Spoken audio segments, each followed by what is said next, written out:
जय माता दी। नमस्कार दोस्तों, स्वागत है आप सभी का हमारे YouTube चैनल लक्ष्मी शर्मा की कहानियां पर। ओम नमः भगवते वासुदेवाय। या भक्तजनों, आज मैं आप सभी को कार्तिक मास की पुण्य फल देने वाली कथाएं सुनाने जा रही हूँ। इन कथाओं को व्रत के दौरान रोज अवश्य सुने। कार्तिक मास अत्यधिक पवित्र माना जाता है। हिंदू पांचांग के अनुसार वर्ष का 8वां महीना कार्तिक होता है। पुराणों में कार्तिक मास को स्नान, व्रत व तप की दृष्टि से मोक्ष प्रदान करने वाली बताया गया है। पूरे माह स्नान, दान, दीपदान, तुलसी विवाह, कार्तिक कथा का महात्म्य आदि सुनते हैं। ऐसा करने से शुभ फलों की प्राप्ति होती है, वह पाप का शमन होता है। तो आइए सुनिए प्रथम कथा नगर बसेरे की। एक गांव में एक जाट व एक भाट रहता था। दोनों में घनिष्ठ मित्रता थी। एक बार जाट अपनी बहन के घर जाने को तैयार हुआ तो भाट अपने ससुराल जाने को तैयार हुआ। दोनों साथ चल पड़े तो रास्ते में रुककर एक कुएं की मुंडेर पर बैठ गए। जाट ने भाट से कहा कि नगर बसेरा कर लेते हैं। इस पर भाट बोला कि तू ही नगर बसेरा कर ले, मैं तो अपनी ससुराल जा रहा हूँ, वहाँ मेरी खूब खातिर होगी, तू ही कर ले नगर बसेरा। जाट वही कुएं के पास बैठ पानी की घंटी और चावल का दाना लेकर नगर बसेरा करने लगा। नगर बसेरा करने के साथ जाट कहने लगा कि नगर बसेरा जो करे सो मल धोए पाओ। ताता मारा तापसी देगी मेरी माँ, माँ देगी मौसी, देगी द्वारिका का बास, मीठा मीठा ग्रास वृंदावन का वास। 5 कुलची छठी रस मेरो जिब्रो श्री कृष्ण के पास, डालू पानी हो जाएगी झट से निकल जाए मेरा जी। यह सब कर करा के वह जाट बहन के पास चल पड़ा। जाट की बहन ने भाई के आने पर उसकी खूब खातिर की। घी बूरा के साथ भाई को जिमाया। दोनों ने बैठकर ढेर सारी बातें की। इधर भाट अपने ससुराल पहुंचा तो वहां आग लगी हुई थी। आग बुझाने में वह भी लग गया, जिससे उसका हाथ मुंह भी काले हो गए और खुद भी थोड़ा झुलक गया। ना रोटी मिला और ना पानी। तभी एक पड़ोसन आई और उसने भाट की सास को कहा कि जमाई आया है, जरा उसकी आव भगत कर लो। बुढ़िया बोली कि सब कुछ जल गया है, मैं आव भगत कैसे करूं। तब पड़ोसन ने ही भाट को एक रोटी के साथ छाछ दिया। उसने वही खाकर गुजारा किया। हमको दोनों फिर घर की ओर चल पड़े और रास्ते में मिल गए। एक दूसरे का हाल पूछा। भाट बोला कि मेरी ससुराल में तो आग लगी हुई थी, आग बुझाते बुझाते खुद में काला हो गया, ना मुझे रोटी मिली और ना पानी। जाट बोला कि मेरी तो बहुत खातिर हुई। फिर बोला कि मैंने तो तुमको पहले ही कहा था आओ नगर बसेरा कर ले, अब आ नगर बसेरा कर ले। लेकिन भाट ने फिर भी मना कर दिया। कहने लगा कि तेरी मौसी है, पता नहीं रोटी दे या ना दे। तेरी तो माँ है, दही की छुचली चूरमा का पेरा धरा पाएगा। भाट ने फिर नगर बसेरा नहीं किया, जाट ने कर लिया। नगर बसेरा जो करे सो मल धोए पाओ। ताता मारा तापसी देगी मेरी माँ, माँ देगी मौसी, देगी द्वारिका का बास, मीठा मीठा घास वृंदावन का बास। 5 कुलची छठी रस मेरे जिब्रो श्री कृष्ण के पास, डालू पानी हो जाएगी झट से निकल जाए मेरा जी। करके वह चल पड़ा। घर पहुंचते ही जाट की मौसी ने भाट को बहुत लाड प्यार किया। भाट का घर गया तो उसकी भैंस खो गई थी। बाप एक लाठी रखे तो दूसरी उठाए और कहने लगा कि ससुराल गया तो आग लगा दी, अब यहाँ आया तो भैंस खो दी। बाप ने कहा कि पहले भैंस लेकर आ, तभी तुझे रोटी और पानी मिलेगा। सारा दिन भाट भैंस ढूंढता रहा, लेकिन उसे भैंस नहीं मिली। जाट और भाट की मुलाकात फिर से बाजार में हो गई। जाट ने भाट के हाल चाल पूछे तो भाट बोला कि आते ही भैंस खो गई। बस उसी दिन से मैं भैंस ढूंढ रहा हूँ। रोडिया का तो पूछो ही मत। जाट ने कहा कि मैंने तो पहले ही कहा था तुम्हें कि नगर बसेरा कर ले। जाट की बात सुनकर भाट बोला कि तेरे नगर बसेरे में इतनी ताकत है तो चलो मैं अब कर लेता हूँ। उन्होंने बैठकर नगर बसेरा किया। नगर बसेरा जो करे सो मल धोए पाओ।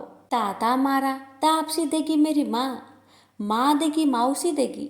द्वारिका का बास, मीठा मीठा घास, वृंदावन का बास।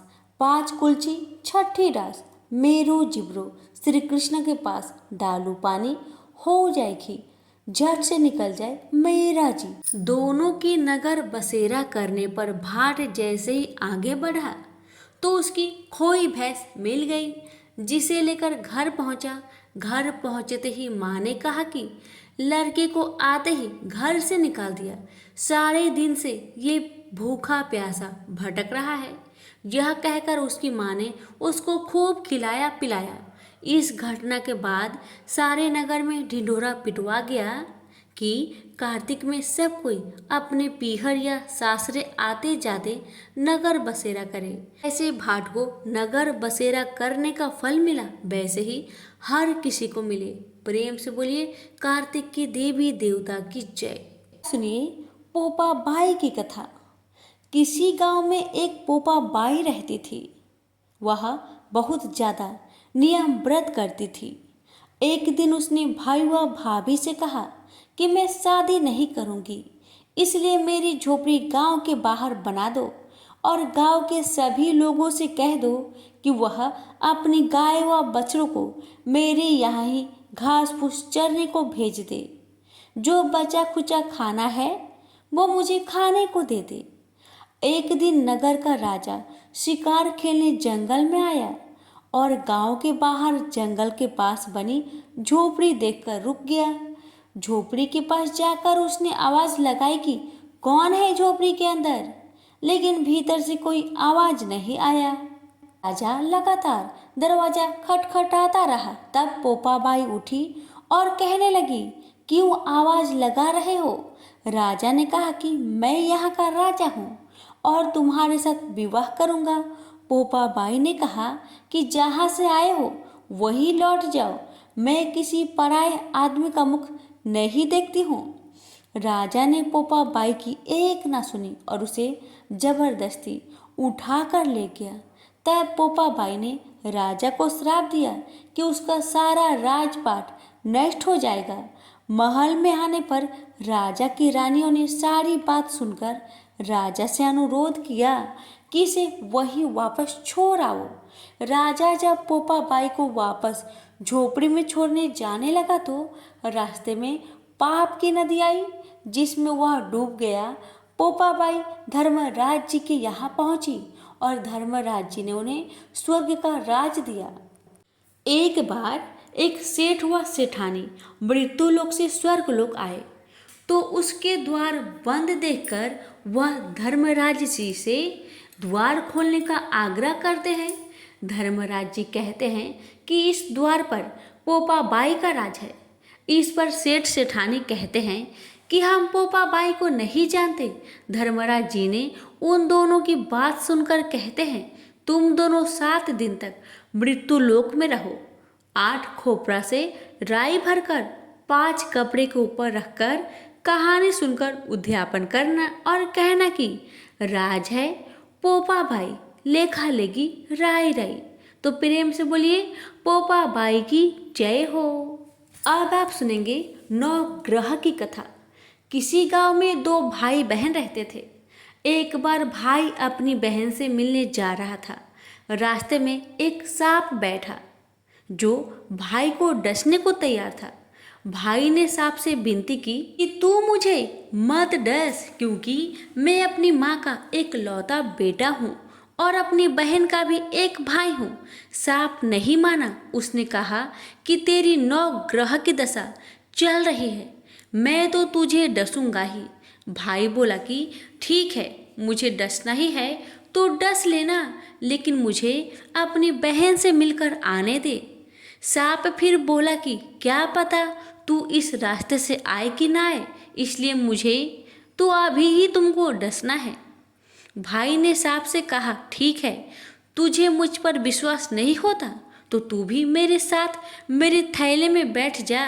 उसने सांप को अपने थैले में रखा और ऊपर से उस पर फूल पत्ते रख दिए। भाई बहन के घर पहुंचा तो उस समय बहन नौ ग्रह की कहानी कह रहे थी। बहन ने कहा कि भाई तू पहले बैठ जा, पहले हम कहानी कहेंगे फिर दोनों बातें करेंगे। बहन ने कहानी शुरू की।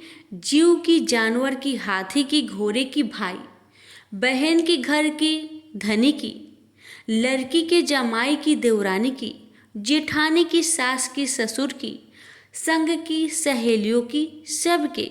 नौ ग्रह शांत हो जाए, ग्रह चले 8 पग, बंदा चले 4 पग, सांप, बिच्छू, भंवरे सब आग में जल जाए। कहानी कहकर बहन खड़ी हो गई। बहन ने अब भाई की सुधि ली और कहा कि भाई तुमने इस थैला में क्या लाया है? भाई बोला कुछ नहीं बहन, कुछ पत्ते लाया हूँ। लेकिन बहन ने जबरदस्ती थैला छीन लिया और जब थैला खोला तो उसमें रखे बेल पत्ते व फूल केले संतरे बन गए थे और जो सांप रखा था वह कीमती हार बन गया था। केले संतरे बहन ने बच्चों को दे दिया और हार खुद अपने गले में पहन लिया।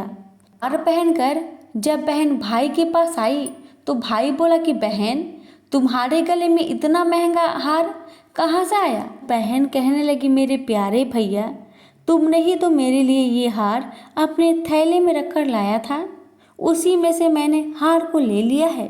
भाई ने कहा बहन मेरे थैले में तो सांप था और तेरी कहानी कहने से ये सांप हार में बदल गया।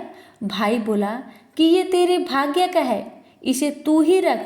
बहन ने भाई से कहा कि तेरी 9 ग्रह की दशा चल रही है, तू घर जाकर भाभी से कहना कि वह 9 ग्रह की कहानी कहेगी।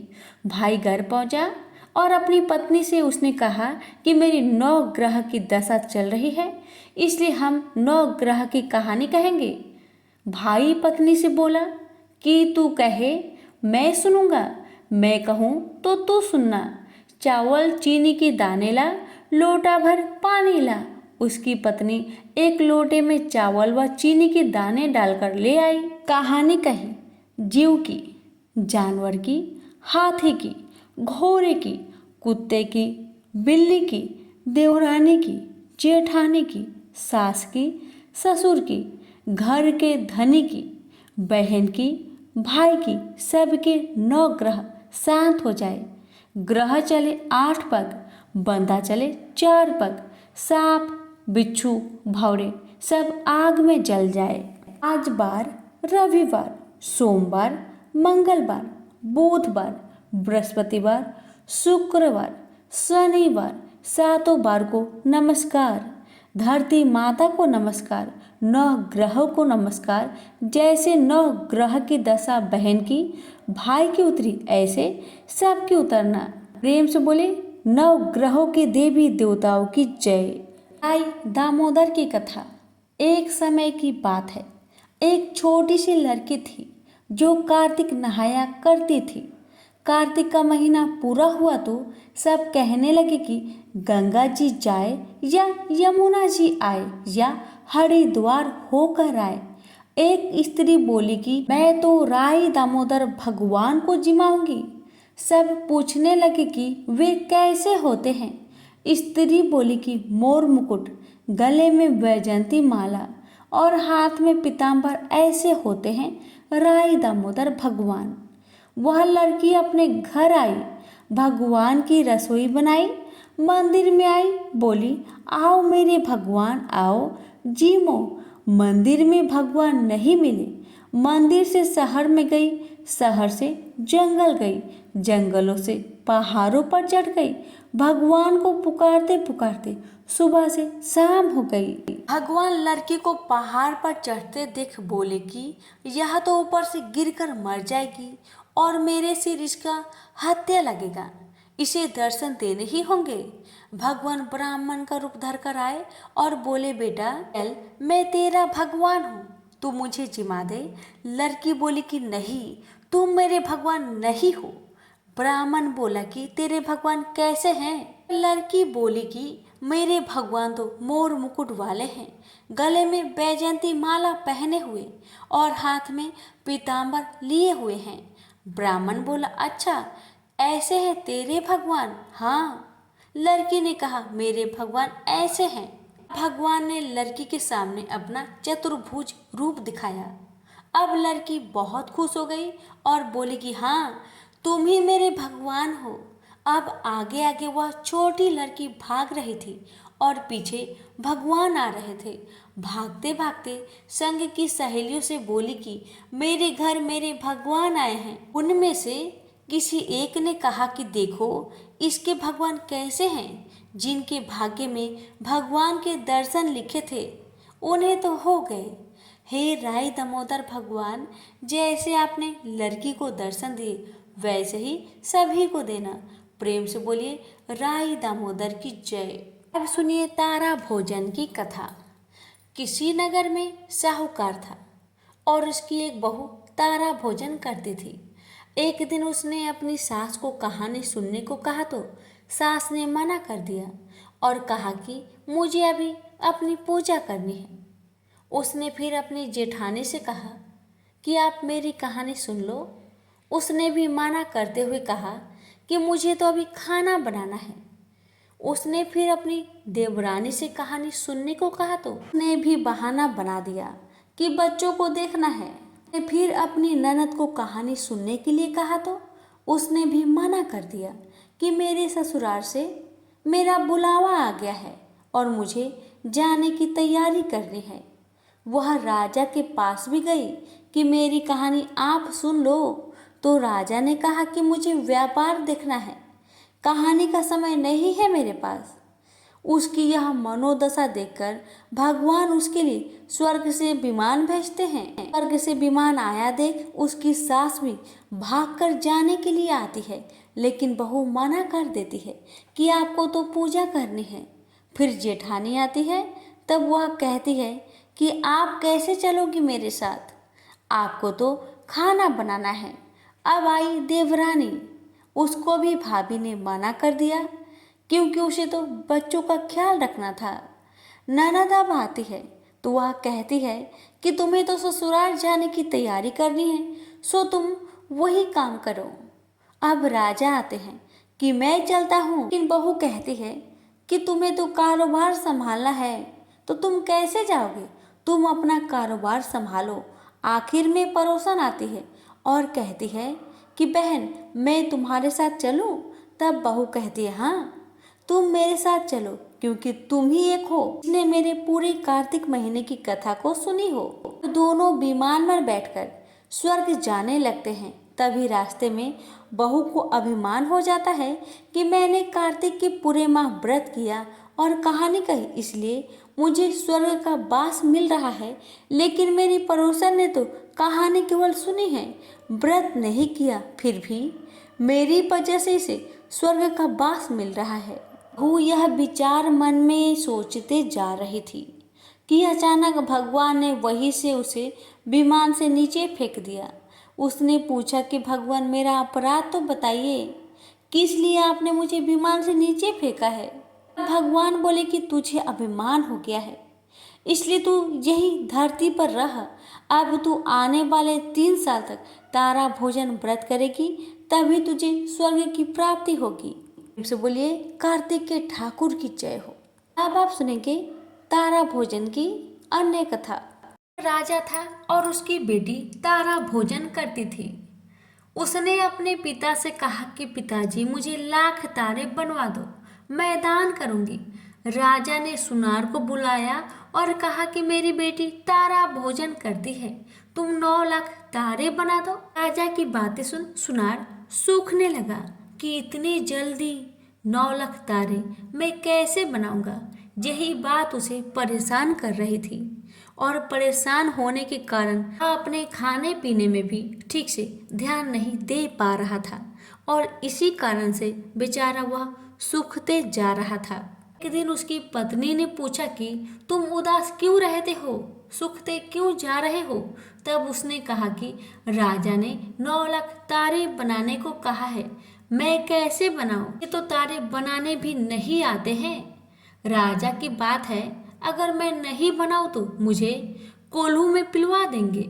उसकी पत्नी ने कहा, इसमें परेशान होने की क्या बात है, गोल सा पतरा काट कर कालिया काट देना, राजा ले जाएगा। अपनी पत्नी के कहे अनुसार सोनार ने तारे बना दिए और राजा उन्हें ले गया। राजा की लड़की ने 9 लाख तारे और बहुत सा दान किया। भगवान का सिंहासन डोलने लगा। भगवान बोले, देखो नीम व्रत में कौन है। 3 कूट देखा तो कोई नहीं था। चौथे कूट देखा तो राजा की लड़की तारा भोजन कर रही थी। भगवान ने कहा कि उसे ले आओ, उसने व्रत किए हैं। भगवान के दूतों ने लड़की से कहा, चलो तुम्हें भगवान ने बुलाया है। उसने कहा कि मैं ऐसे नहीं जाऊंगी, मैं तो सारी प्रजा को, उस सुनार को जिसने मेरे लिए तारे बनाए हैं, जिसने कहानी सुनी, सबको लेकर जाऊंगी। लड़की की बात के सामने भगवान को झुकना पड़ा और भगवान के दूत उसके लिए बड़ा सा विमान लाए कि चलो। वह कहने लगी कि हाँ, अब चल पड़ूंगी और सभी को विमान में बैठाकर वह चल पड़ी। रास्ते में राजा की बेटी को अपने ऊपर घमंड हो गया कि यदि मैं तारा भोजन व्रत नहीं करती तो सबको स्वर्ग की प्राप्ति नहीं होती। लड़की की ऐसा सोचते ही दूत ने उसे बीच रास्ते में ही नीचे उतार दिया। दूत जब भगवान के पास पहुंचे तो भगवान बोले कि इनमें कौन है जो तारा भोजन करती थी। तो दूत बोले, उसे अपने ऊपर घमंड हो गया था, इसलिए हम उसे बीच रास्ते में ही छोड़ आए। भगवान बोले कि नहीं, उसे वापस लेकर आओ। लड़की ने 7 बार क्षमा याचना की, क्षमा क्षमा क्षमा क्षमा क्षमा क्षमा क्षमा करो भगवान। इस कहानी को कहने अथवा सुनने के बाद कहना चाहिए कि जैसे राजा की लड़की को भगवान ने क्षमा दान देकर स्वर्गलोक प्रदान किया, वैसा स्वर्ग सबको प्राप्त हो। प्रेम से बोलिए कार्तिक की देवी देवताओं की जय। सुनेंगे नित्यनेम बाबा की कथा। किसी गांव में एक छोटी सी लड़की रहती थी। वह रोज नियम से नित्यनेम बाबा की पूजा करती थी। उसकी भाभी रोज उससे कहती कि कामना काज की, बस सारा दिन नित्य नेम कहती रहती है। भाभी की कड़वी बातें सुनकर एक दिन वह अपनी एक टांग पर खड़ी हो गई और बोली, हे नित्य नेम बाबा, अगर मैं सच्चे मन से आपकी पूजा करती हूँ तो आप सोने की मूर्ति बनकर मंदिर में विराजो। यह बात सुन भगवान का सिंहासन भी डोल गया।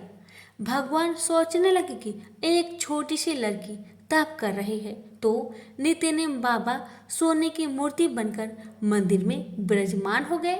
जब लड़की ने आंख खोली तो देखा कि नित्यनेम बाबा की सोने की मूर्ति आले में रखी है। अब उसने आवाज लगाई, भाभी देख लो नित्यनेम बाबा। माँ देखो नित्यनेम बाबा। माँ भी अब नित्यनेम बाबा को ध्यावे और भाभी भी नित्यनेम बाबा को ध्यावे। हे नित्यनेम बाबा, जैसे आपने उस छोटी लड़की का सत रखा, कहने वाला का भी, सुनने वालों के भी और हुकारे भरने वालों के भी। प्रेम से बोलिए नित्यनेम बाबा की जय। सुनिए पथवारी की कथा।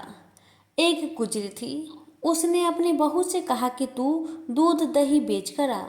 तो वह दूध दही बेचने गई। कार्तिक का महीना था। वहाँ पर सब औरतें पीपल सींचने आती थी। तो वह भी बैठ गई और औरतों से पूछने लगी कि तुम क्या कर रही हो। तो औरतें बोली कि हम तो पीपल की पथवारी सींच रहे हैं। तो उसने पूछा, इससे क्या होता है। औरतों ने जवाब दिया कि इसके करने से अन्न धन मिलता है, वर्षों का बिछड़ा पति भी मिलता है। उस गुजरी ने कहा कि तुम तो पानी से सींच रही हो, मैं दूध और दही से सींचूंगी। उसकी सास रोज कहती कि तू दूध दही बेचकर पैसे लाकर दे। उसने कहा, जब कार्तिक का महीना पूरा हो जाएगा तब मैं आपको एक बार ही सारे पैसे ला दूंगी। और इसी तरह समय बीतने लगा और कार्तिक का महीना पूरा भी हो गया। पूनम के दिन गुजरी पीपल पथवारी के पास धारणा लेकर बैठ गई। उसकी धारणा देखकर पीपल ने पूछा कि तू यहाँ क्यों बैठी है, तुम्हारा मन उदास क्यों है। तब उसने कहा, मेरी सास दूध और दही के पैसे मांगेगी। मैंने तो दूध और दही से पूरे कार्तिक महीना पीपल को सींचा है। तो पीपल ने कहा, मेरे पास तो पैसे नहीं हैं, तुम एक काम करो, यह पत्थर, टंडे, पान पत्ते पड़े हैं, उसे ले जा और गुल्लक में रख देना। और सास जब पैसे मांगेगी तो कह देना कि तुमने सारे पैसे गुल्लक में डाल दिए हैं। तो गुजरी वैसा ही करती है जैसा पीपल देव ने कहा था। सास आई और पूछा, बहू पैसे लाई हो? तो गुजरी ने कहा, मैंने पैसे गुल्लक में डाल दिए हैं, आप देख लीजिए। तब सासू माँ ने गुल्लक को खोलकर देखा तो सास देखती रह गई कि उसमें हीरे मोती जगमगा रहे थे। पत्थर, टंडे और पत्ते का धन हो गया। सास बोली कि बहू इतना पैसा तुमने कहाँ से लाई? तो बहू ने आकर देखा तो बहुत सारा धन पड़ा था। तब गुजरी ने कहा, सासू जी मैंने 1 महीना दूध दही से पीपल पथवारी को सींचा था और मैंने उससे धन मांगा था, तो उसने मुझे पत्थर, टंडे, पत्ते दिए थे, मैंने गुल्लक में रख दिए, वह हीरे मोती में बदल गए। तब सासू जी ने कहा, अब की बार मैं भी पथवारी सींचूंगी। सासू दूध दही तो बेच आती और हांडी धोकर पीपल पथवारी में रख आती और बहू से कहती कि तू पैसे मांग। तो बहू ने कहा कि कभी बहू भी सास से पैसे मांगती है? तो सास बोली कि तू मेरे से मांग। तो बहू ने सास से दूध दही के पैसे मांगे तो सासू जी पीपल पथवारी पर जाकर धारणा लेकर बैठ गई। तो टंडे, पत्ते, पान, भाटे उसे भी पीपल पथवारी ने दिए और कहा, गुल्लक में जाकर रख देना। फिर बहू ने खोलकर देखा तो उसमें कीड़े मकोड़े चल रहे थे। गुजरी ने सास से कहा कि यह क्या है? तो सास देखकर बोली कि पीपल पथवारी ने तेरे को अन्न और धन दिए और मुझे कीड़े मकोड़े दिए। तब सब बोले कि बहू तो सत से सिंचती थी और सासू जी धन की भूख से सिंचती थी। हे पथवारी माता, जैसे बहू को दिया वैसे सबको देना और सासू को दिया वैसा किसी को मत देना। प्रेम से बोलिए पीपल पथवारी की जय। एक बार की बात है, राजा बलि समय बिताने के लिए एकांत स्थान पर गधे के रूप में छिपे हुए थे। देवराजेंद्र उनसे मिलने के लिए उन्हें ढूंढ रहे थे। एक दिन इंद्र ने उन्हें खोज निकाला और उनके छिपने के कारण जानकर उन्हें काल का महत्व बताया, साथ ही उन्हें तत्वज्ञान का बोध करवाया। तभी राजा बलि के शरीर से एक दिव्य रूप आत्मा स्त्री निकली। उसे देखकर इंद्र ने पूछा, दैत्यराज यह स्त्री कौन है? देवी, मानुषी अथवा असुरी शक्ति में से कौन सी शक्ति है? राजा बलि बोले, देवराज ये देवी तीनों शक्तियां में से कोई भी नहीं, आप स्वयं पूछ लीजिए। इंद्र के पूछने पर वे शक्ति बोली, देवेंद्र मुझे ना तो दैत्यराज बलि जानते हैं और ना ही तुम या कोई अन्य देवगण। पृथ्वी लोक पर मुझे अनेक नामों से पुकारते हैं, जैसे श्री, लक्ष्मी आदि। इंद्र बोले, देवी आप इतने समय से राजा बलि के पास है, लेकिन ऐसा क्या कारण है कि आप इन्हें छोड़कर मेरी ओर आ रहे हैं? लक्ष्मी बोली, देवेंद्र मुझे मेरे स्थान से कोई भी हटा या डिगा नहीं सकता। मैं सभी के पास काल के अनुसार आती जाती रहती हूँ।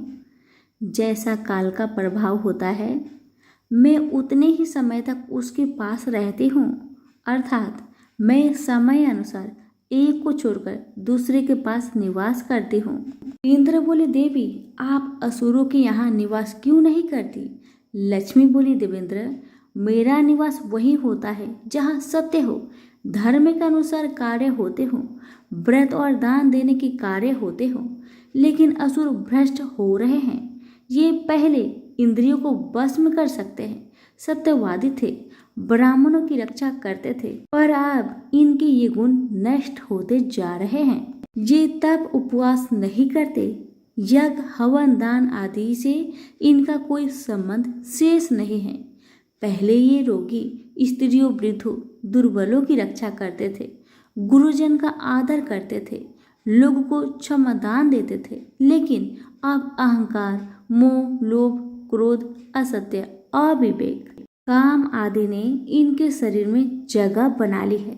ये लोग पशु को पाल लेते हैं लेकिन उन्हें चारा नहीं खिलाते, उनका पूरा दूध निकाल लेते हैं, पर पशुओं के बच्चे भूख से चिल्लाते हुए मर जाते हैं। ये अपने बच्चों का पालन करना भूलते जा रहे हैं। इनमें आपसी भाईचारा समाप्त हो गया है।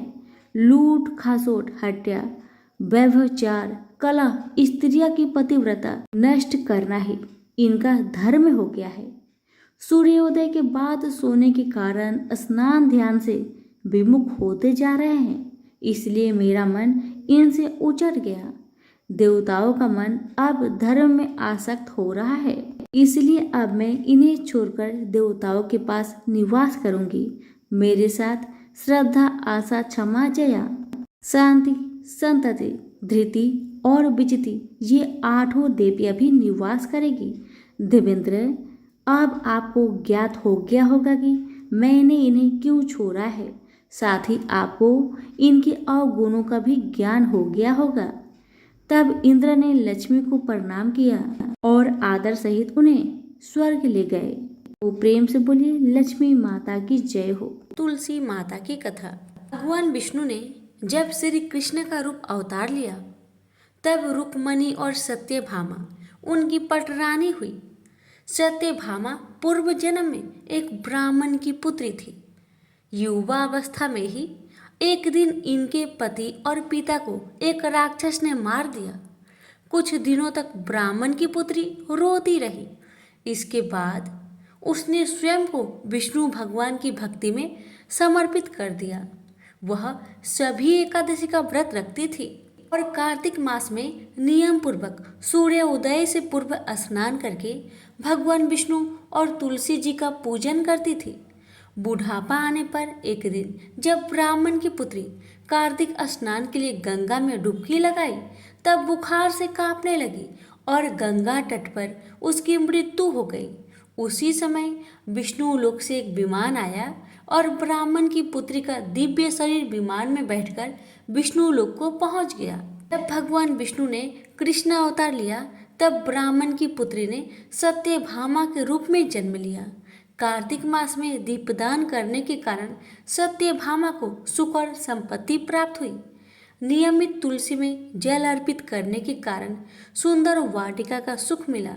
शास्त्रों के अनुसार कार्तिक मास में किए गए दान पुण्य का फल व्यक्ति को अगले जन्म में अवश्य प्राप्त होता है। प्रेम से बोलिए तुलसी माता की जय। तुलसी माता से जुड़ी एक अन्य प्रसंग। गुणवती नामक स्त्री ने कार्तिक मास में मंदिर के द्वार पर तुलसी का एक सुंदर वाटिका लगाई। उस पुण्य के कारण वह अगले जन्म में सत्यभामा बनी और सदैव कार्तिक मास का व्रत करने के कारण वह भगवान श्री कृष्ण की पत्नी बनी। यह है कार्तिक मास में तुलसी आराधना का फल। इस मास में तुलसी विवाह की भी परंपरा है, जो कार्तिक मास की पूर्णिमा तिथि को किया जाता है। इसमें तुलसी के पौधे को सजाया संवारा जाता है एवं भगवान शालग्राम का पूजन किया जाता है। तुलसी का विधिवत विवाह किया जाता है। जो व्यक्ति यह चाहता है कि उसके घर में सदैव शुभ कर्म हो, सदैव सुख शांति का निवास रहे, उसे तुलसी की आराधना अवश्य करनी चाहिए। कहते हैं कि जिस घर में शुभ कर्म होते हैं वहाँ तुलसी कभी भी हरी भरी नहीं रहती। तुलसी हमारी आस्था एवं श्रद्धा की प्रतीक है एवं अपरिमित औषधीय गुण से युक्त भी है। वर्ष भर में तुलसी में जल अर्पित करना एवं सायंकाल तुलसी के नीचे दीप जलाना अत्यंत श्रेष्ठ माना जाता है। कार्तिक मास में तुलसी के समीप दीपक जलाने से मनुष्य अनंत पुण्य का भागी बनता है। इस मास में तुलसी के समीप दीपक जलाने से व्यक्ति को साक्षात लक्ष्मी की कृपा प्राप्त होती है, क्योंकि तुलसी में साक्षात लक्ष्मी का निवास माना गया है। राधा रानी और तुलसी कथा। एक बार राधा जी सखी से बोली, सखी तुम श्री कृष्ण की प्रसन्नता के लिए किसी देवता की ऐसा पूजा बताओ जो परम सौभाग्यवर्धक हो। तब समस्त सखियों में श्रेष्ठ चंद्रनन्ना ने अपने हृदय में एक क्षण तक कुछ विचार किया, फिर बोली, राधे परम सौभाग्यदायक और श्री कृष्ण की प्रीति के लिए वरदायक व्रत है तुलसी की सेवा। तुम्हें तुलसी सेवन का ही नियम लेना चाहिए, क्योंकि तुलसी का ही यदि स्पर्श अथवा ध्यान, नाम कीर्तन, आरोपण, सेचन किया जाए तो महान पुण्यप्रद होता है। हे राधे, जो प्रतिदिन तुलसी की भक्ति करते हैं वे कोटि सहस्त्र युगों तक अपने उस सुकृत्य का उत्तम फल भोगते हैं। मनुष्यों की लगाई हुई तुलसी जब तक शाखा पर शाखा, बीज, पुष्प और सुंदर दलों के साथ पृथ्वी पर बढ़ती रहती है, तब तक उनके वंश में जो जो जन्म लेता है वे सभी हो हजारों कल्पों तक श्री हरि के धाम में निवास करते हैं। जो तुलसी मंजरी सिर पर रखकर प्राण त्याग करता है वह सैकड़ों पापों से युक्त क्यों न हो, यमराज उसकी ओर देख भी नहीं सकते। इस प्रकार चंद्रनन्ना की कही बात सुनकर रासेश्वरी श्री राधा ने साक्षात श्री हरि को संतुष्ट करने वाले तुलसी सेवन का व्रत प्रारंभ किया और केतकी वन में 100 हाथ गोलाकार भूमि पर पहुंच ऊंचा और अत्यंत मनोहर श्री तुलसी का मंदिर बनवाया, जिसकी दीवार सोने से जड़ी थी और किनारे किनारे पद्म रामगनी लगी थी। वह सुंदर सुंदर पन्ने हीरे और मोतियों के परकोट से अत्यंत सुशोभित था। उसके चारों ओर परिक्रमा के लिए गली बनाई गई थी, जिसकी भूमि चिंतामणि से मंडित थी। ऐसे तुलसी मंदिर के मध्य भाग में हरे पल्लवों से सुशोभित तुलसी की स्थापना करके श्री राधा ने अभिजीत मुहूर्त में उनकी सेवा प्रारंभ की। राधा जी ने आश्विन शुक्ला पूर्णिमा से लेकर चैत्र पूर्णिमा तक तुलसी सेवन व्रत का अनुष्ठान किया। व्रत आरंभ करके उन्होंने प्रतिमास पृथक पृथक रस से तुलसी को सींचा। कार्तिक महीने में दूध से, मार्गशीर्ष महीने में ईख के रस से, पौष में दक्षा रस से, माघ में बारहमासी आम के रस से, फाल्गुन मास में अनेक वस्तुओं से मिश्रित मिश्री के रस से और चैत्र मास में पंचामृत से उनका सिंचन किया और वैशाख कृष्ण प्रतिपदा के दिन उद्यापन का उत्सव किया। उन्होंने 2 लाख ब्राह्मण को 56 भोगों से तृप्त करके वस्त्र और आभूषण के साथ दक्षिणा दी। मोटे मोटे दिव्य मोतियों का 1 लाख भार और स्वर्ण का 1 कोटि भार श्री गंगाचार्य को दिया। उस समय आकाश से देवता तुलसी मंदिर पर फूलों की वर्षा करने लगे। उसी समय स्वर्ण सिंहासन पर विराजमान हरिप्रिया तुलसी देवी प्रकट हुई। उनके 4 भुजाएं थी, कमल दल के समान विशाल नेत्र थे। 16 वर्ष की सी अवस्था और श्याम कांति थी। मस्तक पर हेममय किरीट प्रकाशित था और कानों में कंचनमय कुंडल झलमला रहे थे।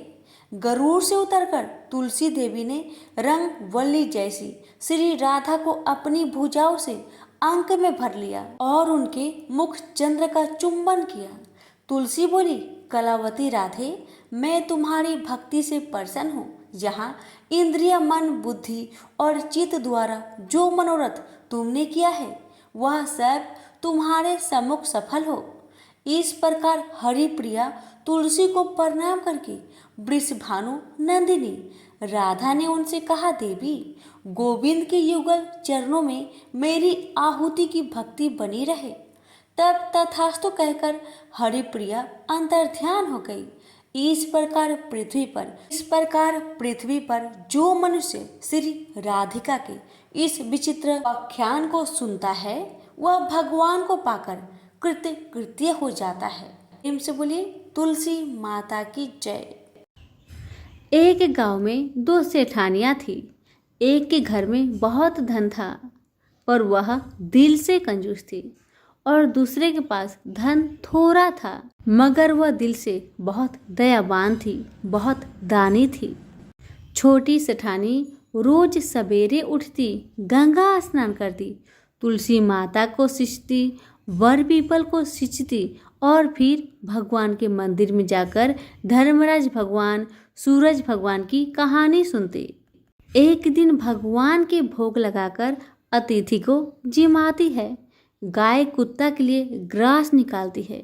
दूसरी सेठानी इस धर्मात्मा को देखकर हंसती और कहती, पता नहीं दिन भर ये क्या क्या करती है। थोड़े समय बाद दोनों सेठानियों को भगवान का बुलावा आया। धर्मात्मा सेठानी के लिए यमराज भगवान ने अपना विमान भेजा और भगवान को न मानने वाली सेठानी को दूध मारते घसीटते हुए लेते गए। रास्ते में सेठानी दूत से बोली, मुझे भूख लगी है। दूत बोले, अगर तुमने कुछ दिया होगा तो तुम्हें भोजन मिलेगा।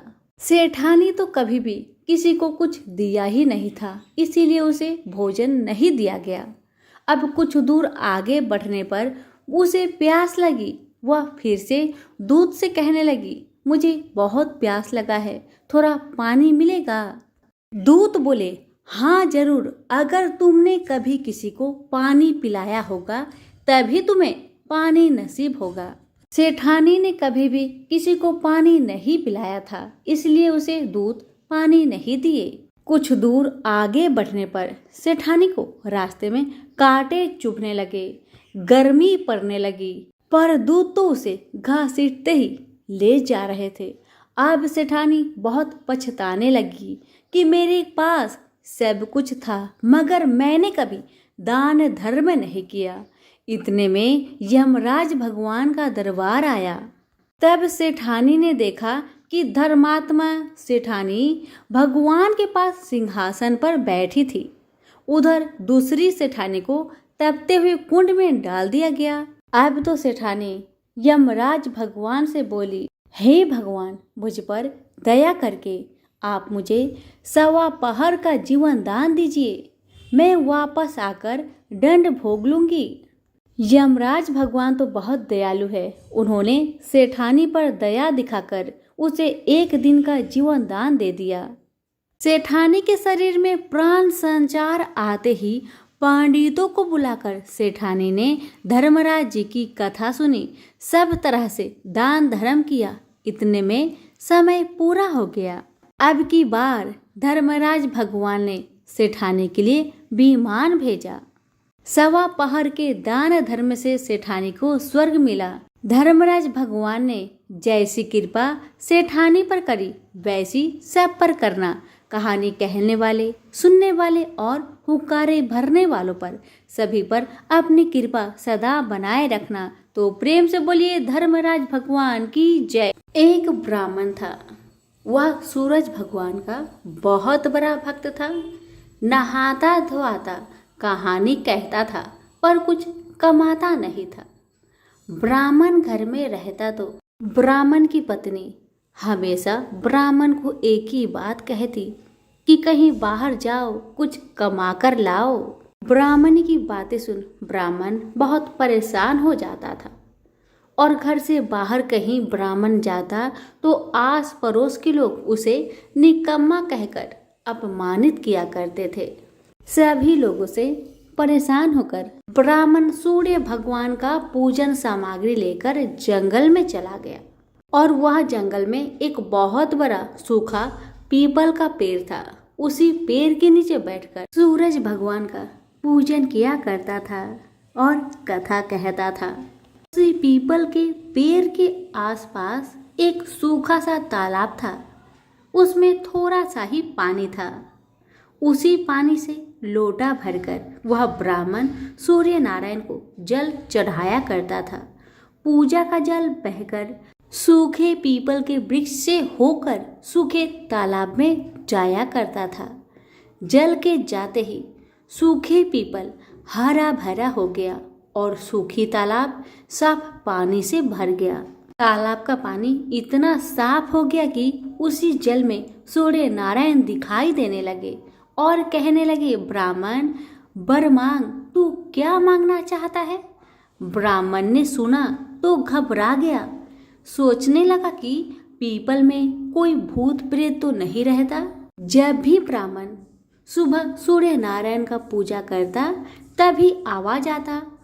ब्राह्मण इस आवाज को सुनकर बहुत चिंता में पड़ गया और चिंता के कारण उसका शरीर दुबला हो गया। ब्राह्मणी भी कभी कभार अपने पति ब्राह्मण से जंगल में मिलने आया करती थी। ब्राह्मणी ने जब ब्राह्मण को दुबला पतला होते हुए देखा तो उसने पूछा, ब्राह्मण देव, आप दिन ब दिन सूखते क्यों जा रहे हैं? इसका क्या कारण है? तब ब्राह्मण ने सारा कहानी बताया। तब ब्राह्मणी ने कहा कि आपकी पूजा के बाद ही आवाज आती है ना, मुझे तो ये लगता है कि सूरज भगवान स्वयं ही आते हैं। मुझे लगता है सूर्य नारायण आपके व्रत से प्रसन्न है, वह आपको वरदान देने के लिए आते हैं। इसलिए इस बार जब भी आपको आवाज आए तो आप घबराइएगा मत, कुछ भगवान से मांग लीजिएगा। ब्राह्मणी की बातें सुन ब्राह्मण बोला, मैं कैसे मांगू और क्या मांगू? मुझे मांगना तो आता ही नहीं। अगर ज्यादा कुछ मांगना हो तो कहीं कुछ भूल जाओ तो, इसलिए तुम ही कुछ ऐसा उपाय बताओ जिससे मैं एक ही बार में सारा कुछ मांग लूं। ब्राह्मण की बातें सुन ब्राह्मणी ने उत्तर दिया, ब्राह्मण देव, जब भी सूर्य भगवान आपसे वरदान मांगने को कहे तब आप इस प्रकार से कहना, 9 खांडे महल के अंदर सोने के पालने में पर पोते को दास दासियों द्वारा खिलाते अपने आंखों से देखो। इस प्रकार लंबी उम्र, महल, बेटे पोते, पर पोते और धन सब मिल जाएगा। क्योंकि जब धन होगा तभी तो सोने का पालना दास दासियां होंगे और आंखें घुटने ठीक होंगे, और तभी तो पर पोते को सोने के पालने में झूला झूला सकेंगे और देख सकेंगे। दूसरे दिन पूजा के बाद जैसे ही आवाज आया तो ब्राह्मण ने वैसा ही किया जैसे ब्राह्मणी ने समझाया था। ब्राह्मण ने हाथ जोड़कर सूर्य भगवान से प्रार्थना किया, हे सूर्य नारायण, अगर आप मेरे पूजा से प्रसन्न है तो मुझे वर दीजिए कि 9 खांडे महल के अंदर सोने के पालने में पर पोते को दास दासिया द्वारा खिलाते अपनी आंखों से देखो। ब्राह्मण की बातें सुन सूरज भगवान ने कहा, देखने में तो ब्राह्मण सीधा साधा भोला भाला लगता है, पर एक ही बार में सब मांग लिया। सूरज भगवान ने कहा, जा तेरी इच्छा पूरी हो, जो तुमने मांगा तुम्हें अवश्य मिलेगी। ब्राह्मण जंगल से घर आया तो देखा कि उसकी टूटी हुई झोपड़ी की जगह एक 9 खांडा महल खड़ा है। दास दासी आ और जा रहे थे। ब्राह्मण ने उनसे कहा, यहाँ मेरी झोपड़ी और बूढ़ी ब्राह्मणी रहती थी, वो कहाँ गई, क्या तुम्हें पता है? इतने में ही उस 9 खांडे महल के दरवाजे से एक सुंदर औरत गहनों और सुंदर कपड़ों से सजी हुई बाहर आई और ब्राह्मण से बोली, आ जाइए, अपना ही घर है, ये सब तो सूर्य नारायण का चमत्कार है, उन्होंने आपकी मनोकामना को पूर्ण कर दिया है। ब्राह्मण की बातें सुन ब्राह्मण ने कहा, हम इतने सारे धन का क्या करेंगे? ब्राह्मणी ने कहा, क्या नहीं हो सकता है, धन से क्या नहीं हो सकता है, दान पुण्य यज्ञ होम करेंगे। फिर ब्राह्मण ने वैसा ही किया जैसे ब्राह्मणी ने बताया था। अब सब राजा की जगह ब्राह्मण का गुणगान करने लगे। राजा ने ये सब सुनकर ब्राह्मण को बुलवाया और पूछा, कल तक तो आपको खाना भी नहीं मिलता था, आज ऐसा चमत्कार, इतना सारा धन दौलत आपके पास कहाँ से आया? कहीं चोरी करी है या फिर डाका डाला है? ब्राह्मण ने कहा, ये सब तो सूर्य नारायण की कृपा है, और अपनी सारी कहानी राजा को बता दिया कि जंगल में ब्राह्मण के साथ क्या क्या हुआ और कैसे उसने सूर्य नारायण से वरदान मांगा। ब्राह्मण की बातें सुन राजा ने कहा, मेरे पुत्र नहीं है तो मुझे क्या करना चाहिए। ब्राह्मण ने राजा को सूर्य भगवान की पूजा विधि बताई और कहा, महाराज आप भी सूर्य नारायण का व्रत करें, आपकी सारी मनोकामना सूर्य नारायण जरूर पूरी करेंगे। ब्राह्मण के बताए हुए नियम से राजा ने भी सूर्य नारायण का व्रत किया और सूर्य नारायण के व्रत के प्रभाव से राजा को भी पुत्र का प्राप्ति हुआ। सभी सूर्य नारायण की जय जयकार करने लगे। हे सूर्य भगवान, जैसे ब्राह्मण और राजा की मनोकामना को पूर्ण किया वैसे ही सबकी करना, कहानी कहने वाले की, कहानी सुनने वालों की, हुक्कारे भरने वालों की, सबकी मनोकामना को आप पूर्ण करना। प्रेम से बोलिए सूरज भगवान की जय हो। एक बार की बात है, एक संत गणेश जी के बहुत बड़े भक्त थे। वह प्रेम भरे हृदय से पूरे दिन गणेश जी की सेवा में लगे रहते थे। प्रातःकाल उन्हें बड़े प्रेम से उठाना, स्नान आदि करवाकर वह उन्हें अत्यंत प्रेम के साथ अपने हाथों से भोग लगाते और उसके बाद वह उनके भजन कीर्तन में लीन हो जाते थे और रात्रि में भक्ति और प्रेम से परिपूर्ण हो वह उनको सुलाकर स्वयं सोते थे। यह कार्य उनकी दिनचर्या बन गया था। ऐसा प्रतिदिन करते करते उनका समय कब व्यतीत हो जाता था उन्हें स्वयं भी इस बात की ज्ञात नहीं थी। वह जहाँ भी जाते वह गणेश जी को अपने संग ले जाते। हर क्षण उन्हें सिर्फ गणेश जी का ध्यान रहता। वह सिर्फ उनकी ही बात क्या करते और गणेश जी भी उन संत की सेवा भाव से अति प्रसन्न रहते थे। वो कहते हैं न कि भगवान को सिर्फ भक्त का प्रेम भरा हृदय चाहिए और कुछ भी नहीं। यह बात इस कहानी से सिद्ध हो जाती है कि भगवान को सिर्फ प्रेम और भक्ति की शक्ति से ही बस में किया जा सकता है। एक बार वह संत कुछ अन्य संतों के साथ ट्रेन की यात्रा कर रहे थे। वह संत अपने साथ गणेश जी को भी अपनी यात्रा में ले आए और अपनी साथ वाली सीट पर उन्हें विराजमान कर उनको प्रणाम किया। अब उन संत ने अन्य संतों के साथ मिलकर प्रभु की भक्ति में ओल प्रेत होकर प्रभु का भजन कीर्तन आरंभ कर दिए। गणेश भजन और कीर्तन की समाप्ति के पश्चात वह सभी संत प्रभु भक्ति की चर्चा में लीन हो गए और कब उनकी मंजिल आ गई उन्हें पता भी नहीं चला।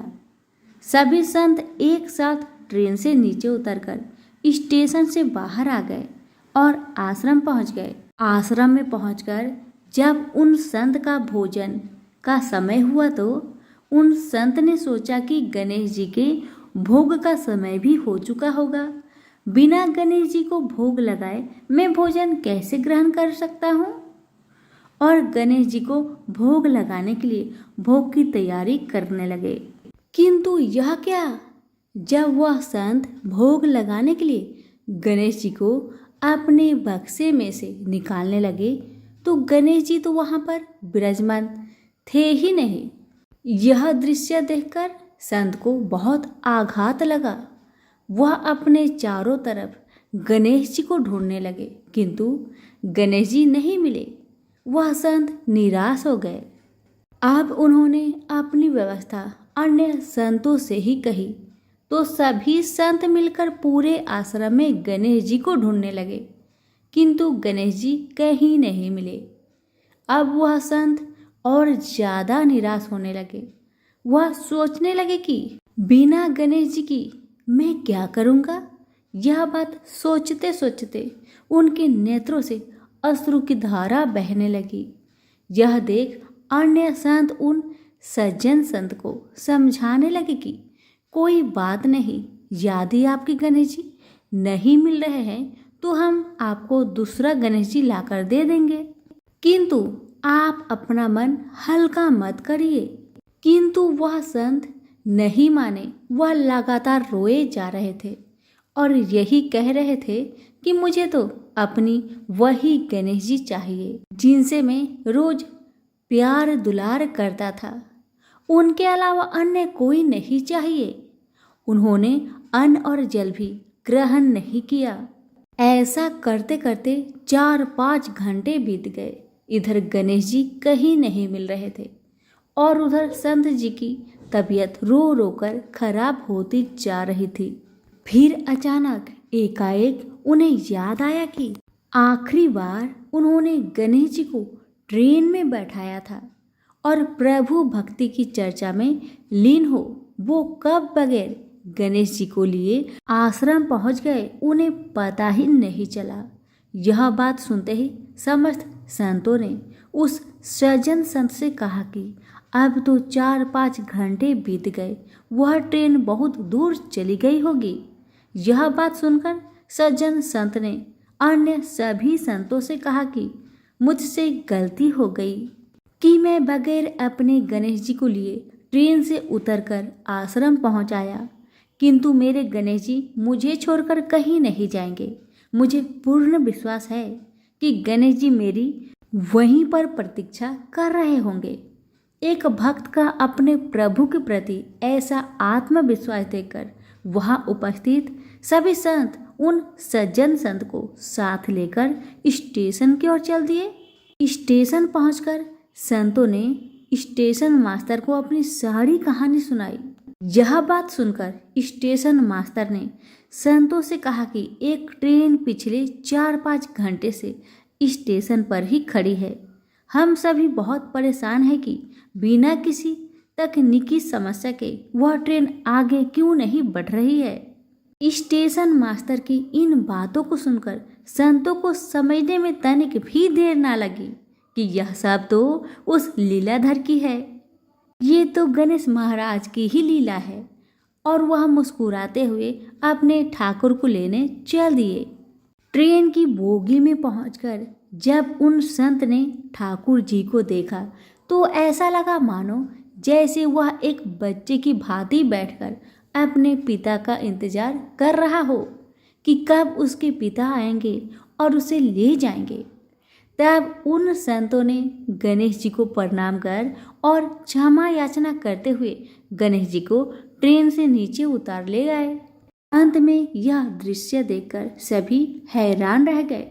जब वह संत अपने गणेश जी को लेकर जैसे ही ट्रेन से नीचे उतरे वैसे ही वह ट्रेन भी चल दी, जो बिना किसी तकनीकी समस्या के स्टेशन पर पिछले 4-5 घंटे से खड़ी थी। वहां खड़े सभी स्वजन पुरुषों ने भक्ति की शक्ति का यह दृश्य देखकर सभी ने गणेश जी के चरणों में सत सत प्रणाम किया और आश्रम की ओर चल दिए। सभी प्रेम से बोले, गणेश महाराज की जय हो। एक ब्राह्मणी थी, वह बहुत धार्मिक महिला थी। सभी ग्रामवासी उसका बहुत सम्मान करते थे। कोई भी उसकी शरण में आता वह सबकी मदद किया करती थी। मन ही मन भगवान का स्मरण किया करती थी। भगवान की सेवा पूजा व जरूरतमंदों की सेवा ही उसका परम धर्म था। एक दिन ब्राह्मणी मरकर भगवान के घर गई। वहां जाकर बोली, मुझे बैकुंठ का रास्ता बता दो। स्वर्ग में से एक दूत आया और बोला, ब्राह्मणी आपको क्या चाहिए? वो बोली, मुझे बैकुंठ का रास्ता बता दो। आगे आगे दूत और पीछे पीछे ब्राह्मणी मंदिर तक गई। ब्राह्मणी बहुत धार्मिक महिला थी। उसने बहुत दान पुण्य कर रखा था। उसे विश्वास था कि उसके लिए बैकुंठ का रास्ता अवश्य खुल जाएगा। ब्राह्मणी ने वहां जाकर देखा, वहां बड़ा सा मंदिर, सोने का सिंहासन, हीरे मोती से जड़ित छतरी थी। चित्रगुप्त जी न्याय सभा में बैठे साक्षात इंद्र के समान शोभा पा रहे थे और न्याय नीति से अपना राज्य संभाल रहे थे। यमराज से सबको कर्म अनुसार दंड दे रहे थे। ब्राह्मणी जाकर प्रणाम किया और बोली, मुझे बैकुंठ जाना है। चित्रगुप्त जी ने लेखा सुनाया और कहा, ब्राह्मणी, तुमने सब धर्म किए परंतु धरती माता की कहानी नहीं सुनी, इसलिए तुम्हारे सिर पर धरती माता का कर्ज है। बैकुंठ में कैसे जाएगी? ब्राह्मणी बोली, धरती माता की कहानी के क्या नियम है? चित्रगुप्त जी बोले, कोई 1 साल, कोई 6 महीने, कोई 7 दिन ही सुने, पर धरती माता की कहानी अवश्य सुने, फिर उसका उद्धापन कर दे। धरती माता की कहानी सुनने से जाने अनजाने किए गए पाप कर्मों को धरती माता हर लेती है। स्वर्गलोक में धर्म को ही स्थान प्राप्त है, यहाँ पाप के लिए कोई जगह नहीं है। धरती माता की कहानी पीपल के पेड़ के नीचे बैठकर सुननी चाहिए। यह बात सुनकर ब्राह्मणी ने प्रार्थना की कि मुझे 7 दिन वापस पृथ्वी लोक पर जाने दो, मैं कहानी सुनकर वापस आ जाऊंगी। चित्रगुप्त जी ने उसका लेखा जोखा देखकर 7 दिन के लिए पृथ्वी पर भेज दिया। ब्राह्मणी जीवित हो गई। ब्राह्मणी ने अपने परिवार वालों से कहा कि मैं 7 दिन के लिए धरती माता की कहानी सुनने के लिए वापस आई हूँ। इस कथा को सुनने से बड़ा पुण्य मिलता है। उसने पीपल के पेड़ के नीचे बैठकर परिवार के साथ 7 दिन तक धरती माता की कथा सुनी। 7 दिन पूरे होने पर वापस धर्मराज जी का बुलावा आया और ब्राह्मणी को बैकुंठ में ही श्री हरि के चरणों में स्थान प्राप्त हुआ। जो कोई भी प्राणी धरती माता की कहानी सुनता है, मृत्यु के समय सभी पाप कर्म धरती माता हर लेती है। वह प्राणी को बैकुंठ में स्थान प्राप्त होता है। धरती माता की जय हो, धरती माता की सदा ही जय हो। जय बोलो धरती माता की जय हो। एक गांव में एक साहूकार रहता था। साहूकार की एक बेटी थी जो कि हर रोज पीपल सींचने जाती थी। पीपल के वृक्ष में से लक्ष्मी जी प्रकट होती थी और चली जाती। एक दिन लक्ष्मी जी ने साहूकार की बेटी से कहा कि तू मेरी सहेली बनेगी। तब लड़की ने कहा, मैं अपने पिताजी से पूछकर कल बताऊंगी। अब साहूकार की बेटी ने घर आकर अपने पिता को सारी बात बताई। तब उसके पिताजी बोले कि वह तो लक्ष्मी माता है, आपने को और क्या चाहिए, तुम लक्ष्मी माता की सहेली बन जाओ। दूसरे दिन वह लड़की फिर गई। तब लक्ष्मी जी पीपल के पेड़ से निकलकर आई और कहने लगी, सहेली बनेगी मेरी। तब लड़की ने कहा, हाँ क्यों नहीं, जरूर बनूंगी। अब लक्ष्मी जी और वह लड़की दोनों जन सहेली बन गई। एक दिन लक्ष्मी जी ने अपनी सहेली को खाने का न्योता दिया। घर आकर लड़की ने अपने माँ पिता से कहा कि मेरी सहेली ने मुझे खाने का न्योता दिया है। तब पिता ने कहा कि सहेली के यहाँ जिमने जाइयो, पर संभाल कर जाना। तब वह लक्ष्मी जी के यहाँ जिमने गई तो लक्ष्मी जी ने उसे 1-2 साल ओढ़ने के लिए दिया। रुपए दिए, सोने की चौकी, सोने की थाली में 36 प्रकार के भोजन करा दिए। जिम कर जब वह जाने लगी तो लक्ष्मी जी ने पल्ला पकड़ लिया और कहने लगी कि मैं भी तेरे घर जिमने आऊंगी। तब लड़की ने कहा, हाँ सहेली क्यों नहीं, जरूर आना। अब वह घर जाकर चुपचाप बैठ गई। तब पिता ने पूछा कि सहेली की यहाँ से जिम कर आ गई और तू उदास क्यों बैठी है। तब उसने कहा, पिताजी मेरे को तो लक्ष्मी जी ने इतना कुछ दिया, अनेक प्रकार के भोजन कराए, परंतु मैं कैसे उनको जिमाऊंगी, अपने घर में तो कुछ भी नहीं है।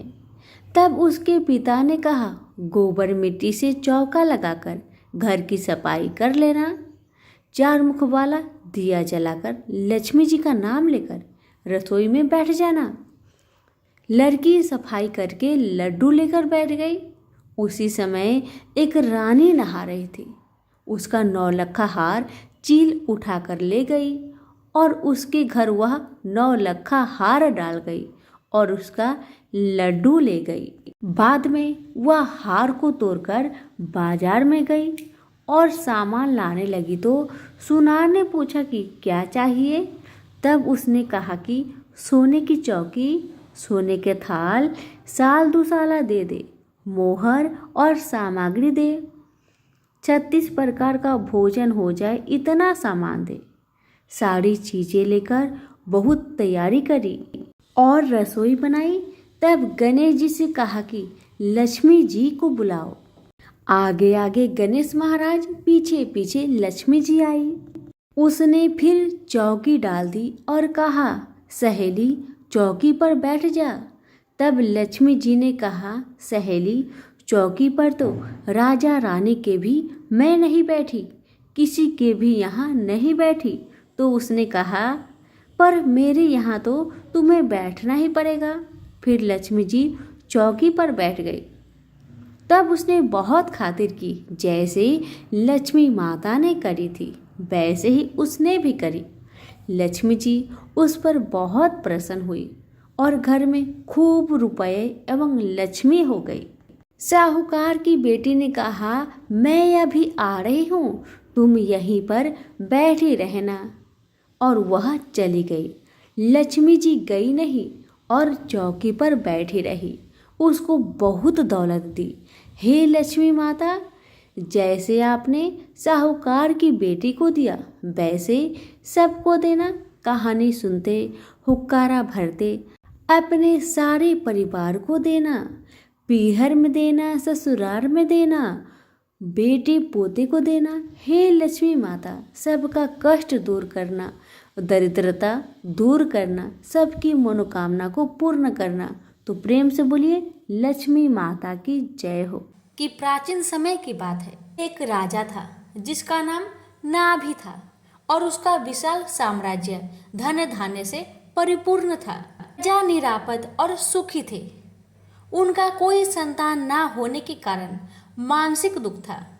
उन्होंने अपनी पत्नी मरु देवी के साथ पुत्र यज्ञ की कामना से विशाल योग का अनुष्ठान किया।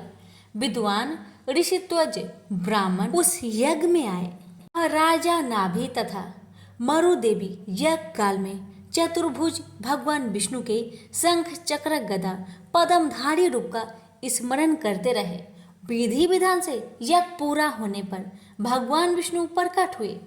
उनका दर्शन करते ही ऋषित्वज ऋषि ब्राह्मण तथा यज्ञमान नाभि और मरु देवी ने उनकी चरण वंदना की।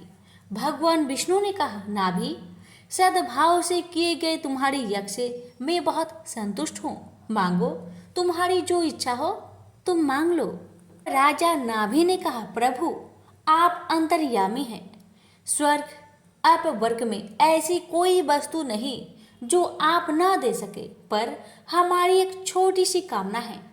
संतान को अपना अंतिम पुरुषार्थ मानकर अपना ही समान पुत्र पाने के लिए आपकी आराधना की है। तब भगवान विष्णु ने कहा, नाभि, तुम्हें पुत्र चाहिए वह तुम्हें मिलेगा, पर मेरे समान मैं दूसरा कहाँ से लाऊं? वो एक समान कैसे हो सकते हैं? वे रूप गुण में कुछ कम ज्यादा तो अवश्य होंगे। नाभि ने कहा, देवाधिदेव, आपकी माया महिमा सर्वत्र व्याप्त है। यह विश्व ब्रह्मांड ही आपकी छाया है। मुझे पुत्र रूप में अपने समान देना क्या आपके लिए कठिन है? विष्णु भगवान हंसकर बोले, ऋषियों, तुम्हारा यज्ञ यजमान एक दुर्लभ मांग कर बैठा है। मेरे समान तो मैं ही हूँ, अतः मैं ही अपने अंश रूप से नाभि के घर में जन्म लूंगा। ऐसा कहकर भगवान विष्णु अंतर्ध्यान हो गए। कुछ समय पश्चात मरु देवी के पुत्र पैदा हुआ। पैदा होते ही ऐसे लक्षण प्रकट हुए जैसे वास्तव में विष्णु ने अवतार लिया है। बालक के शरीर पर शंख चक्र पद्म आदि के चिन्ह दिखाई देते थे। उसके शरीर से एक अलौकिक सुगंध फूटती थी। उस बालक का नाम ऋषभ रखा गया। धीरे धीरे बालक बड़ा हुआ। थोड़े ही समय में समस्त विद्याओं का ज्ञाता हो गया। पिता के साथ राजकाज भी देखने लगा।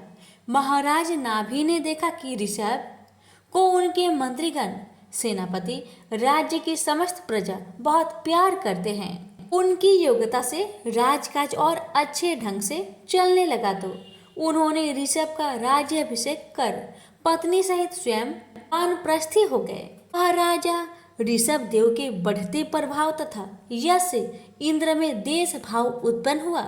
उन्होंने उनके राज्य में वर्षा बंद कर दी, जिससे कि वहां दुर्भिक्ष पड़े और प्रजा जब भूखे मरने लगे तो ऋषभ देव के विरुद्ध असंतोष फैले।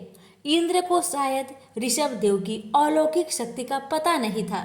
इंद्र की इस मूर्खता पर हंसते हुए उन्होंने अपने राज्य में अपनी योग माया से भरपूर वर्षा की। इससे उनके राज्य में उस वर्ष पूर्व वर्षों की अपेक्षा अधिक अन्न उत्पादन हुआ। इंद्र को अपनी करनी पर लज्जा आई और ऋषभ देव से क्षमा मांगते हुए कहा, राजन, मैं स्वयं आपकी योग माया का दर्शन करना चाहता हूँ।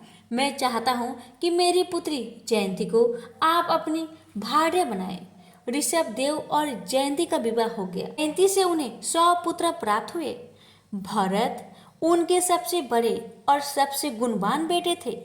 उन्हीं भरत के नाम पर इस देश का नाम भारतवर्ष पड़ा। उनके पुत्र भरत जब सब प्रकार के योग हो गए तो उन्होंने भरत को राज्य सौंप दिया और स्वयं समशील, निवृत्ति परायण, वैराग्य रूप परमहंस जैसे विरक्त हो गए। परिग्रह में मात्र शरीर रह गया, घर बार त्याग दिया, यहाँ तक कि वस्त्रों का भी त्याग कर सर्वथा दिगंबर हो गए और अपने राज्य से बाहर चले गए। सत्य अहिंसा परिग्रह के साक्षात भगवान स्वरूप ऋषभदेव जैन धर्म के आदि प्रवक्त का प्रथम तीर्थकर हुए। भगवान ऋषभदेव ने अपने कर्म तथा व्यवहार से जीवन, कर्म एवं धर्म को नई दिशा दी। आत्म भाव से दिगंबर स्वरूप में विचरते हुए दक्षिण में कुटका जल के जंगल की आवागिन में शरीर का भी परित्याग कर दिया। प्रेम से बोलिए विष्णु भगवान की जय। भगवान भावना के भूखे हैं।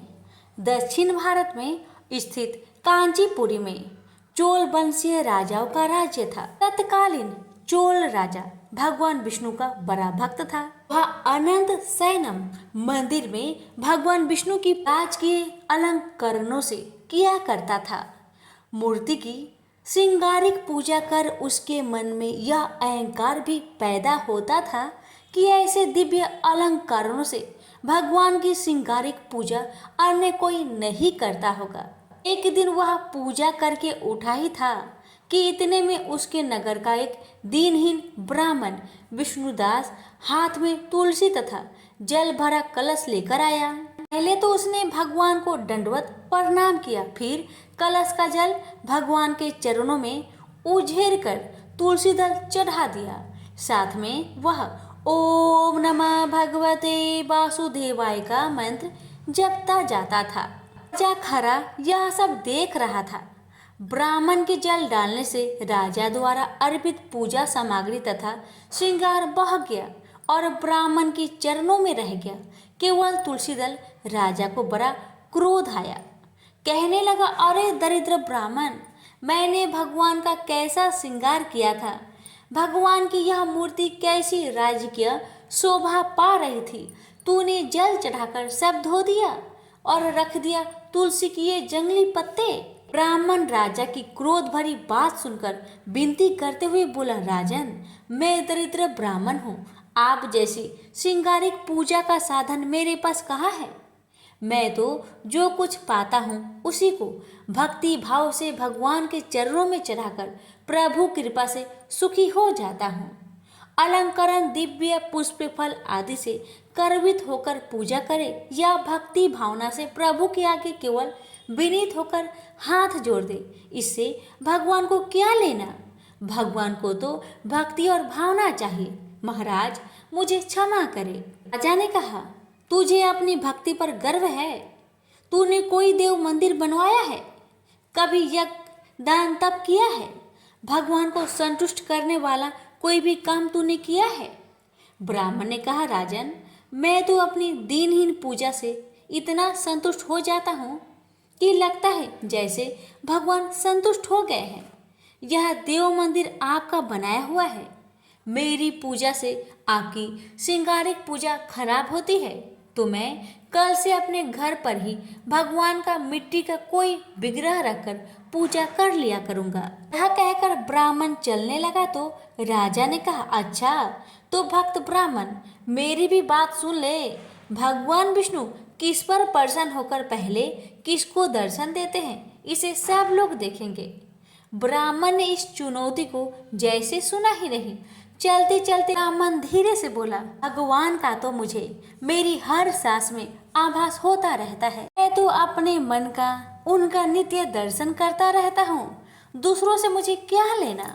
ब्राह्मण अपनी कुटिया में चला गया, राजा राजमहल में चला गया। ब्राह्मण उस मंदिर में जाना छोड़ दिया था।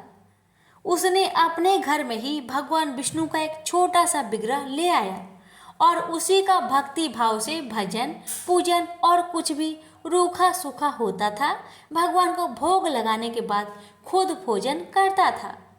यह उसका नित्य नियम था। उधर राजा अपने देव मंदिर में अपनी पूजा विधि विधान से स्वयं ही प्रसन्न होता था और अपनी पूजा पर गर्व करता था कि मेरे जैसा पूजा दुनिया में कोई भी नहीं करता होगा। उसने अपनी यज्ञशाला में मुद्गल को आचार्य बनाकर एक विशाल राजोचित यज्ञ प्रारंभ किया।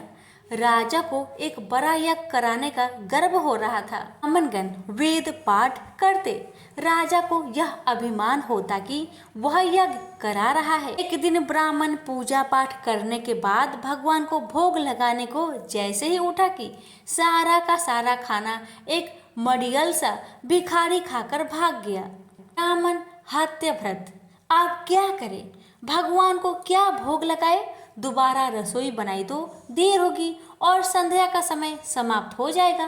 भगवान की इच्छा जानकर भगवान को हाथ जोड़कर कहा, भगवान जब आपके लिए भोग नहीं लगा पाया तो मैं भी भूखा सो जाऊंगा। ब्राह्मण ने रात भूखे ही बिता दी। दूसरे दिन भी भोग के समय ऐसी घटना घटी। ब्राह्मण भगवान को बिना भोग लगाए भूखे ही सो गया। उसे आश्चर्य हुआ कि ऐसा कौन है कि भोग के समय ही पहले मेरे रसोई में आकर मेरा भोग खा जाता है। तीसरे दिन वह ब्राह्मण सावधान हो गया। भोग के समय जैसे ही वह भूखा ब्राह्मण आया और खाना लेकर भागने लगा कि उसने उसे पकड़ लिया। उसकी दयनीय दशा देखकर कहा, दरिद्र नारायण, इस प्रकार चुपके से चोरी से खाना क्यों ले जा रहे हो? आओ बैठो, भगवान का भोग लगाने के बाद जो कुछ भी रूखा सूखा है बैठकर प्रेम से खाकर अपनी भूख मिटाओ। अब मैं आपको ऐसे ना जाने दूंगा। बैठो और प्रेम से भोजन करो। मैं समझूंगा मेरे नारायण स्वयं प्रत्यक्ष भोग स्वीकार कर रहे हैं। कहकर उसने उस भूखे ब्राह्मण को आसन पर बिठाया और खाना परोसकर हाथ जोड़कर बैठ गया। इतने में ही उसे भूखे ब्राह्मण ने अपना स्वरूप बदला और वह साक्षात विष्णु के रूप में विराजमान हो गए। साक्षात भगवान विष्णु को अपने यहाँ भोग ग्रहण करते देख वह ब्राह्मण उनके चरण में गिर पड़ा। उसे उठाते हुए भगवान विष्णु ने कहा, उठो मेरे प्रिय भक्त, मैं चोल राजा के यहाँ भी रोज जाता था, मगर वहाँ से मुझे दीनहीन दरिद्र को भगा दिया जाता था। उस राजसी अहंकारी यज्ञ में राजपुरुषों, दरबारियों, कर्मकांडी ब्राह्मणों की प्रतिष्ठा है। अपने को भक्त कहलाने का दिखावा है। वहाँ से दीनहीन तथा भूखे भगा दिए जाते हैं। जाओ चोल महाराज से कह दो कि भगवान विष्णु मेरे यहाँ आए हैं और आप भी मेरे घर आकर उनका दर्शन कर लीजिए। मैं तब तक यहीं बैठा रहूँगा। भगवान विष्णु ने कहा। ब्राह्मण गदगद होकर भागा भागा चोल नरेश के पास गया और कहा, राजन, भगवान विष्णु मेरे ही घर में बैठे हैं, चलिए आपको दर्शन देने के लिए बुला रहे हैं। यह सुनकर राजा हंसा, लेकिन महर्षि मुद्गल भगवान की यह माया समझ रहे थे। उन्होंने राजा से कहा, राजन, ब्राह्मण की बात सच मानकर चलिए, मैं भी चलता हूँ। भगवान की लीला निराली है, चलिए चलकर देखते हैं। चोल राजा मुग्दल तथा ब्राह्मण चलकर जब उस झोपड़े में आए तो देखा कि भगवान विष्णु भोजन कर रहे थे। राजा ने आश्चर्य से हाथ जोड़कर कहा, प्रभु, मैं आपका दर्शन पाने तथा आपका प्रसाद ग्रहण करने को कितने दिनों से जप तप पूजा यज्ञ कर रहा हूँ। देव दुर्लभ राजभोग छोड़कर आप यहाँ इस ब्राह्मण का रूखा सूखा भोजन ग्रहण कर रहे हैं, क्यों? भगवान ने हंसकर कहा, राजन, तुम्हारे पूजा अर्चना यज्ञ तप में राजसी अहंकार है, एक दिखावा है। इस ब्राह्मण की दरिद्रता में विनम्र भक्ति है, दिखावा नहीं, भावना है, फल प्रेम है। मैं तो निरअहंकारी भक्ति तथा भावना का भूखा हूँ, इसलिए यह प्रेम प्रसाद ग्रहण कर रहा हूँ। तुम्हारी पूजा अंतर मन की नहीं, दिखावे की है। भगवान की यह बात सुनकर राजा को ज्ञात हुआ, जब तक राजसी वैभव से जुड़ा रहूंगा यह अहंकार बना रहेगा। इसलिए राजा अपने पुत्र को राज्य सौंपकर वानप्रस्थी जीवन बिताने तथा आडंबरहीन भक्ति करने किसी आश्रम में चला गया। उसे बोलिए लक्ष्मी नारायण की जय। एक लपसी था, एक तपसी था। तपसी हमेशा भगवान की तपस्या में लीन रहता था। लपसी रोजाना 1.25 सेर की लापसी बनाकर भगवान का भोग लगाकर जीम लेता था। एक दिन दोनों लड़ने लगे। तपसी बोला, मैं रोज भगवान की तपस्या करता हूँ, इसलिए मैं बड़ा हूँ। लपसी बोला, मैं रोज भगवान को 1.25 सेर लापसी का भोग लगाता हूँ, इसलिए मैं बड़ा हूँ। नारद जी वहां से गुजर रहे थे। दोनों को लड़ता देखकर उनसे पूछा कि तुम क्यों लड़ रहे हो? तपसी ने खुद के बड़ा होने का कारण बताया और लपसी ने अपना कारण बताया। नारद जी बोले, तुम्हारा फैसला मैं कर दूंगा।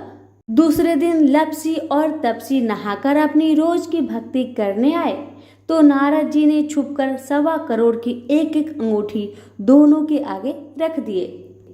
तपसी की नजर जब अंगूठी पर पड़ी तो उसने चुपचाप अंगूठी उठाकर अपने नीचे दबा लिया। तपसी की नजर अंगूठी पर पड़ी लेकिन उसने ध्यान नहीं दिया। भगवान को भोग लगाकर लपसी खाने लगा। नारद जी सामने आए तो दोनों से पूछा कि कौन बड़ा है, तो नारद जी ने तपसी से खड़ा होने को कहा। वो खड़ा हुआ तो उसके नीचे दबी अंगूठी दिखाई पड़ी। नारद जी ने तपसी से कहा, तपस्या करने के बाद भी तुम्हारी चोरी करने की आदत नहीं गई, इसलिए लपसी बड़ा है और तुम्हें तुम्हारी तपस्या का कोई भी फल नहीं मिलेगा। तपसी शर्मिंदा होकर माफी मांगने लगा। उसने नारद जी से पूछा, मुझे मेरी तपस्या का फल कैसे मिलेगा? नारद जी ने कहा, यदि कोई गाय और कुत्ते की रोटी नहीं बनाएगा तो फल तुझे मिलेगा। यदि कोई ब्राह्मण को भोजन करवाकर दक्षिणा नहीं देगा तो वह फल तुझे मिलेगा। यदि कोई साड़ी के साथ ब्लाउज नहीं देगा तो फल तुझे मिलेगा।